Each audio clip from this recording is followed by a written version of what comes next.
что нам мешает в работе, так это когда законы не действуют или регламент Думы не действует.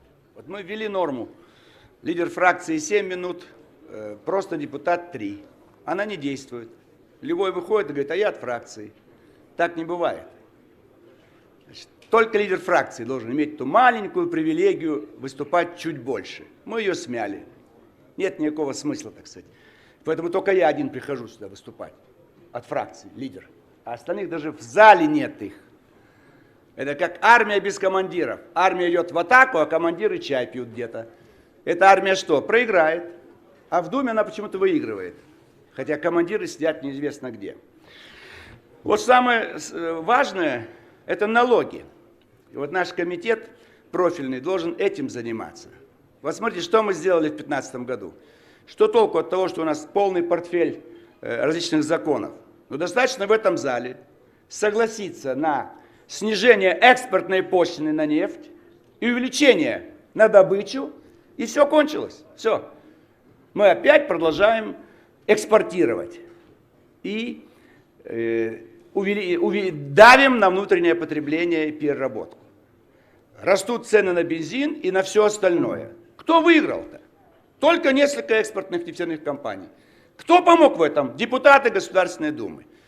Поэтому все наши законы пойдут на смарку, если мы не будем контролировать налоговый маневр, чтобы они прекратили понижать себе экспортные пошлины и, наоборот, увеличивать внутренние. То есть мы в этом зале говорим, когда оторвемся от сырьевой экономики, мы в этом зале ее подтверждаем. Не все, а те, у кого в руках контрольный пакет. Вот надо в виде закона это сделать, что нельзя снижать экспортную пошлину на вывоз сырой нефти и нефтепродуктов без какого-то особого решения, чтобы это было всем понятно, кто будет виноват. То есть никто не замечает даже. Спросите людей на улице, а какая мне разница? Там повысили, здесь понизили.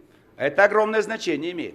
Мы постоянно сохраняем формат сырьевой экономики. Мы стимулируем вывозить все, что можно в виде сырья туда. И нефть, и лес, ну все. А здесь давим на тех, кто готов переработать. Ну что же, это же мы делаем все. Это делаем мы с вами. Это нужно остановить. И запретить уменьшать экспортные пошлины. Наоборот, увеличивать их постоянно, чтобы создать условия, что невыгодно вообще вывозить сырье за границу. Вот мы к чему должны прийти. Чтобы он все здесь переработал, цены понизил бы здесь. Мы же нашим гражданам поможем жить. А так кому помогаем? Продаем больше нефти за рубеж. Тем, кто нам плюет в лицо. И вот долг наших субъектов, уже треть их доходов достиг долг. Они не смогут отдать. Нужно какое-то финансовое обеспечение под отдачу долга. Для этого что нужно сделать? Ввести налог с продаж. Мы увеличим доходную часть их бюджетов. И уменьшить НДС. Делаем мы это? Нет. Вот, пожалуйста. Что толку там сотни законов? Но если вы загрузили все субъекты долгами, задушили их, у них нет стимула что-либо делать, ибо их долги все съедают. И проценты по долгам все съедают. А мы ждем. Чего мы ждем? Налог с продаж ввести нет. Кто-то сидит в Минфин или Минэкономике и не позволяет сделать правильный, стимулирующий развитие экономики налог. Как Гайдар ввел НДС, так он душит экономику. А налог с продаж весь мир работает с этим налогом. У нас нету. Зато есть несколько профильных комитетов. И с пеной у рта нам здесь доказывают, все хорошо, все хорошо. Правительство работает хорошо и все остальное. Или возьмите, мы с вами сейчас утвердим, а налоговая дисциплина. Вот с 1 октября должен быть здесь у нас рассмотрение бюджета. Перенесли на 25-е, да? Кто дал право такое? А вот захотели и все. То есть сами нарушаем финансовую дисциплину, установленную. А потом требуем это от всей страны. А вы там на местах не нарушаете. Тогда надо начинать сверху, с Минфина. Вам дали дату 1 октября. Всегда вы не успеете, потому что вы не умеете работать. Не умеете работать. Вы торопитесь все время.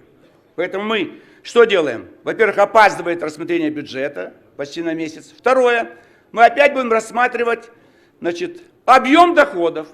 Видите, как хорошо. Все от нас скрывается. Вы давайте рассматривать структуру дохода. Вот какие доходы будут у нас в 2016 году? Пока это не позволяют нам делать. А мы молча проглатываем. Хорошо утвердили, вот такой объем доходов.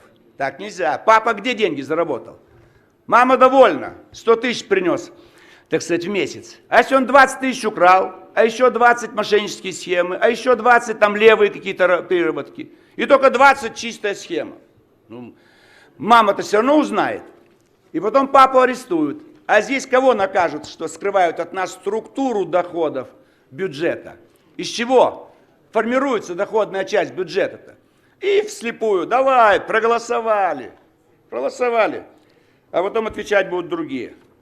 По охране здоровья. Когда запретим пальмовое масло и все эти так сказать, модифицированные и пищевые добавки? Ну сколько людей должно погибнуть, чтобы нам сказали, о, пора, давайте закончим. Ну везде гонят пальмовое масло. У нас что, подсолнечного мало? Или оливкового? Нет, вот везде, включая для детей мороженое. Ну, уголовная ответственность за подмену лица, осужденного к отбыванию наказания. 70 лет не хотим ввести эту уголовную ответственность. Значит, кому-то выгодно получить деньги и не заметить, что вместо того, кого осудили реально отсиживать в тюрьме, сидит другой, а преступник гуляет на свободе. Почему такого закона нет? И он лежит здесь у нас в комитете. Сейчас. Ну, значит, кому-то выгодно. Это лишние доходы. Я говорил, структура доходов. Это структура доходов Федеральной службы исполнения наказаний. Только невидимые. И это все с коррупцией связано. И, наконец, мы предлагаем, чтобы все должностные лица имели своих заместителей от других политических партий. Тогда не будет Красногорска. Красногорск, мы с вами убили чиновников. Если бы у красногорского главы администрации было 2 зама или 3 от каждой партии, никакой Георгадзе ничего бы там не смог сделать. Мы никогда коррупцию не поборем, пока не будет заместителей от оппозиции. Хоть 100 раз смертная казнь, их можно расстрелять, но коррупцию не победить. Ну, я попросил сократить. Это тоже вот форма компромиссов. Надо понимать, вот зал, посмотрите на зал. И видно отношение депутатского корпуса. Поэтому учитывать надо. У людей не всегда есть много времени нас с вами выслушивать. Я не мог промолчать, потому что это очень легко нам сегодня принять. Мы поддержим, сразу говорю, но надо все-таки учесть исторические ошибки и посмотреть, чем влияет на мир Америка, а чем мы. Вот Америка использует только экономические методы. Это плохо, блокада, там кредиты, валюта и так далее. А мы идеологией. Вот идеология очень дорогая вещь.